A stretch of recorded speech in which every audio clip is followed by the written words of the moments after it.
guys, I am Johann. And I am Xyricah. And we are gonna show you how to cook macaroni soup.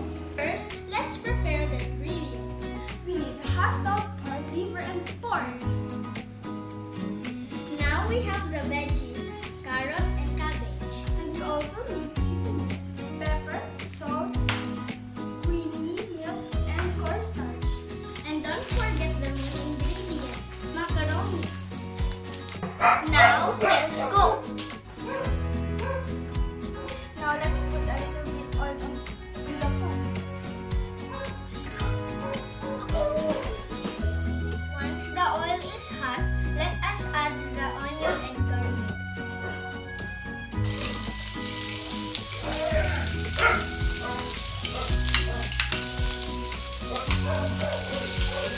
We will add the pork.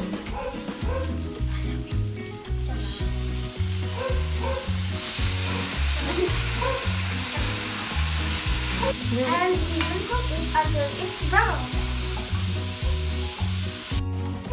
Once the pork is already brown, we will add some pork liver.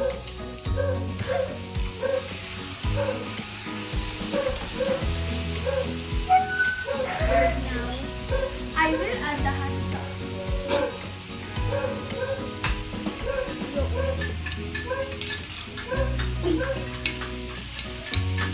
Not so fast.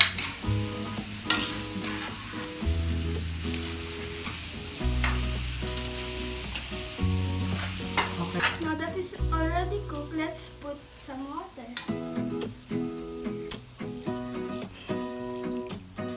then let's add some salt and pepper.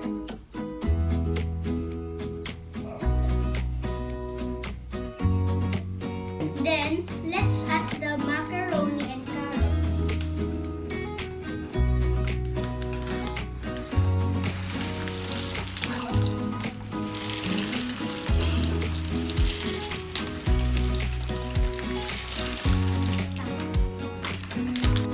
Let's add some milk and stir it for a while.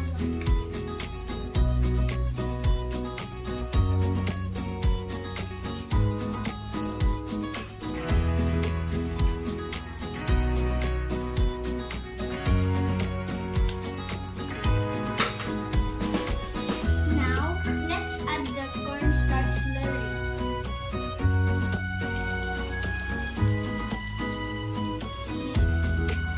And mix it.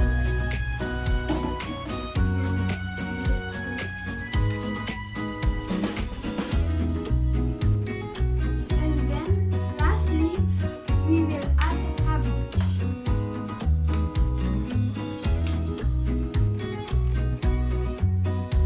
And stir it.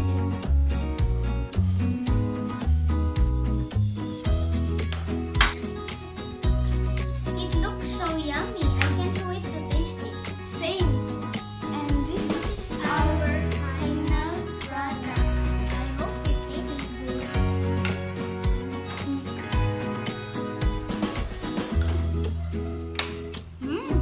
I hope you can taste it, guys. It's really delicious. Yeah. Again, this is Johann. And I am Xyricah. We hope you enjoyed our cooking video.